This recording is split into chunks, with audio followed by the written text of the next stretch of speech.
आज हम BCom part 3 विपणन के सिद्धांत पेपर 1 के टॉपिक मूल्य निर्धारण प्राइस डिटर्मिनेशन क्या है, मूल्य निर्धारण को प्रभावित करने वाले घटकों का वर्णन कीजिए। आशय: मूल्य निर्धारण एक प्रबंधकीय कार्य व प्रक्रिया है जिसके अंतर्गत लाभप्रद विक्रय हेतु मूल्यों को उद्देश्यों, उपलब्ध मूल्य लोचशीलता, मूल्यों को प्रभावित करने वाले घटकों, वस्तु का मौद्रिक मूल्य, मूल्य नीतियों व व्यूहरचनाओं का निर्धारण, क्रियान्वयन और नियंत्रण सम्मिलित है। मूल्य निर्धारण को प्रभावित करने वाले घटक एलिमेंट्स और फैक्टर्स इन्फ्लुएंसिंग प्राइस डिटर्मिनेशन। मूल्य निर्धारण संबंधी निर्णय प्राय लागत पर आधारित होते हैं। लागत को मूल्य का प्रमुख अंग माना जाता है, परंतु व्यवहार में मूल्य निर्धारण के केवल लागत से ही प्रभावित नहीं होता, वरन अनेक घटक उसे प्रभावित करते हैं। संक्षेप में वे निम्न हैं। वस्तु की मांग: किसी भी नई वस्तु की मांग का अनुमान लगाना कठिन होता है, लेकिन प्रतिस्पर्धी वस्तुओं की बिक्री को ध्यान में रखकर मांग का अनुमान लगाया जा सकता है। अतः वस्तु की मांग के अनुरूप ही मूल्य निर्धारण होता है। वस्तु की मांग निम्नानुसार हो सकती है। पूर्णतया लोचदार मांग: जब वस्तु की कीमत में परिवर्तन नहीं होने पर भी या अत्यंत सूक्ष्म परिवर्तन होने पर भी मांग में कमी या वृद्धि हो जाती है, तो ऐसी मांग को पूर्णतया लोचदार मांग कहते हैं। पूर्णतया बेलोचदार मांग: जब किसी वस्तु की कीमत में बहुत अधिक परिवर्तन होने पर भी मांग में कोई परिवर्तन नहीं होता है, तो वह मांग पूर्णतया बेलोचदार मांग कहलाती है। लोचदार मांग: जब मांग का आनुपातिक परिवर्तन कीमत के आनुपातिक परिवर्तन के बराबर होता है, तो लोच इकाई के बराबर होती है। अत्यधिक लोचदार मांग: जब किसी वस्तु की मांग में आनुपातिक परिवर्तन कीमत के आनुपातिक परिवर्तन से अधिक होता है, तो इसे अत्यधिक लोचदार मांग कहते हैं। बेलोचदार मांग: जब मांग का आनुपातिक परिवर्तन उस वस्तु की कीमत के आनुपातिक परिवर्तन से कम होता है, तो इस स्थिति को बेलोचदार मांग कहते हैं। वस्तु के निर्माता को मांग की लोच का विस्तार से अध्ययन कर मूल्य निर्धारण करना चाहिए। जब वस्तु की मांग सापेक्षिक बेलोचदार हो, तो वस्तु का मूल्य ऊंचा रखा जा सकता है। वस्तु का ऊंचा मूल्य मांग में कमी कर सकता है, जबकि निम्न मूल्य मांग में वृद्धि कर सकता है। सेकंड, वस्तु की लागत कॉस्ट। वस्तु की लागत मूल्य निर्धारण का महत्वपूर्ण घटक है। वस्तु की लागतों में स्थायी लागत, चल लागत, समृद्धि लागत आदि को शामिल किया जाता है। कोई भी निर्माता अपनी पूरी लागत को प्राप्त किए बिना वस्तु का विक्रय नहीं कर सकता है। वह स्थिति जहां वस्तु की लागत विक्रय मूल्य के बराबर हो जाती है, उसे सम विच्छेद बिंदु ब्रेक इवन पॉइंट कहते हैं। थर्ड है वितरण माध्यम डिस्ट्रीब्यूशन चैनल्स। वस्तु किन किन वितरण माध्यमों से उपभोक्ता तक पहुंचती है, यह भी कीमत को प्रभावित करता है। यदि निर्माता और उपभोक्ता के मध्य कोई मध्यस्थ है, तो उन सभी मध्यस्थों को उचित लाभ देते हुए मूल्य तय करना होगा। यदि वितरण सीधे निर्माता से उपभोक्ता को है या वितरण मार्ग छोटा है, तो कीमत कम रखते हुए उपभोक्ता को प्रभावित किया जा सकता है। नेक्स्ट है उत्पाद की विशेषताएं।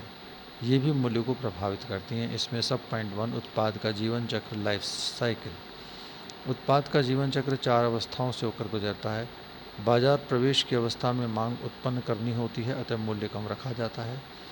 बाजार विकास और वृद्धि की स्थिति में मूल्य में स्थायित्व रखते हुए ग्राहकों को आकर्षित किया जाता है। बाजार परिपक्वता और उसके बाद अवनति की अवस्था में पहुंच जाता है, तो उत्पाद के मूल्यों में कमी करनी होती है।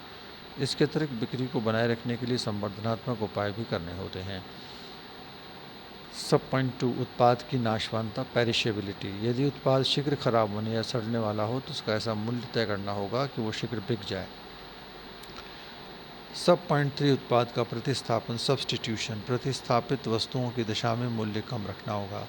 उत्पाद की मांग का स्थगन पोस्टपोनमेंट। यदि उत्पाद अति आवश्यक है, तो उसे ऊंचे मूल्य पर बेचा जा सकता है। यदि उत्पाद आरामदायक या विलासिता की श्रेणी का है, तो मूल्य बहुत अधिक होने पर क्रेता क्रय स्थगित कर देगा। फिफ्थ पॉइंट ग्राहकों की विशेषताएं। यदि ग्राहक औद्योगिक वस्तु या माल खरीदने वाले हैं, तो उसे बहुत अधिक प्रतियोगी मूल्य पर देना होगा। इसके विपरीत यदि ग्राहक उपभोक्ता वस्तु वाला है, तो उससे ऊंचा मूल्य लिया जा सकता है। इसी प्रकार बड़ी मात्रा में माल लेने पर लागत कम आती है, अतः कम मूल्य पर बेचा जा सकता है। कम मात्रा में माल लेने पर विपणन लागतें ज़्यादा होती हैं, अतः मूल्य भी ज़्यादा होगा। सिक्स्थ है व्यापारिक परंपराएं ट्रेडिशंस। जैसे बिजली के पंखे, fridge, cooler, computer, CD player, सिलाई मशीन, वाहन आदि में गारंटी और आश्वासन देना परंपरा है, तो इसकी लागत भी मूल्य में जोड़नी होगी। 7th है प्रतियोगिता, कंपटीशन। सब पॉइंट 1, उसी प्रकार की वस्तुओं से प्रतियोगिता होने पर उनके मूल्य पर निगाह रखना होगा। प्रतिस्थापन वस्तुओं से प्रतियोगिता, जैसे जूट के बोरों की, प्लास्टिक या पॉलीथीन बैग से प्रतिस्थापन होने पर उसकी कीमत पर निगाह रखना होगा। वस्तु के निर्माता कम होने पर प्रतियोगिता कम होगी, फलतः मूल्य ज़्यादा रखे जा सकते हैं। 8th पॉइंट, निर्माता के उद्देश्य। मूल्य निर्धारित करते समय निर्माता के उद्देश्यों को भी ध्यान में रखना होगा। ये उद्देश्य मलाई उतारने वाली नीति, स्कीमिंग द मिल, स्थिर मूल्य, अधिकतम मूल्य, बिक्री पर एक निश्चित प्रतिशत, प्रतियोगियों को हतोत्साहित करने आदि उद्देश्यों के अनुरूप मूल्य ऊंचे या कम रखे जा सकते हैं। नेक्स्ट है संवर्धनात्मक प्रयास। संवर्धनात्मक प्रयासों पर होने वाला खर्च भी लागत बढ़ाता है। प्रतिस्पर्धी विज्ञापन की दशा में कीमत ज़्यादा होगी, सृजनशील विज्ञापन करने पर लागत कम होगी, फलतः कीमत भी कम होगी। नेक्स्ट है क्रेता की विशेषताएं। क्रेता की व्यक्तिगत विशेषताएं जैसे क्रय व्यवहार, वस्तु संबंधी ज्ञान, तुलनात्मक अध्ययन की योग्यता, विवेकशीलता, सोच समझकर क्रय करना, जागरूकता आदि भी मूल्य निर्धारण को प्रभावित करते हैं। संस्था की आंतरिक व्यवस्था। मूल्य निर्धारण की आंतरिक व्यवस्था भी मूल्य निर्धारण को प्रभावित करती है। यदि उच्च प्रबंध स्तर पर मूल्य तय किए जाते हैं तो वस्तु के विभिन्न मूल्य स्तर तय किए जा सकते हैं। इसके विपरीत मध्य स्तर पर मूल्य तय करने पर वास्तविक मूल्य तय किए जाते हैं। इसी प्रकार मूल्य निर्धारण करने वाले अधिकारियों का वर्ग, मानसिकता, केंद्रीकरण या विकेंद्रीकरण भी मूल्य निर्धारण को प्रभावित करते हैं। संसाधनों की लागत, कॉस्ट ऑफ रिसोर्सेज। उत्पादन के लिए मानव, मशीन, सामग्री, मुद्रा आदि, शक्ति के साधन आदि चाहिए। इनकी प्राप्ति की लागत अप्रत्यक्ष रूप से मूल्य निर्धारण को प्रभावित करती है। विपणन सम्मिश्रण, मार्केटिंग मिक्स। इसमें विभिन्न घटकों 4Ps, उत्पाद, स्थान, संवर्धन के साथ मूल्य भी एक घटक है। इन घटकों की कीमत में परिवर्तन अन्य घटकों पर भी प्रभाव डालता है। बाह्य वातावरण, देश में प्रचलित आर्थिक, सामाजिक, राजनीतिक, धार्मिक, सांस्कृतिक और अन्य दशाएं भी वस्तु या सेवा के मूल्य निर्धारण पर प्रत्यक्ष परोक्ष प्रभाव डालते हैं। जब देश में आर्थिक तेजी हो तो मूल्य ऊंचे रखे जा सकते हैं, मंदी होने पर मूल्य कम करने होंगे। सरकारी संरक्षण मूल्य होने पर सरकार की नीति के अनुसार होंगे। सरकारी नियम और नीतियाँ। सरकार समय समय पर वस्तुओं और सेवाओं के संबंध में न केवल नियम बनाती है वरन समय समय पर परिवर्तित भी करती रहती है। औद्योगिक विकास और नियमन अधिनियम, उपभोक्ता संरक्षण अधिनियम, MRTP एक्ट, आवश्यक वस्तु अधिनियम, औद्योगिक नीति, आयात निर्यात नीति, लाइसेंस नीति आदि के वैधानिक प्रावधान भी मूल्य निर्धारण को प्रभावित करते हैं।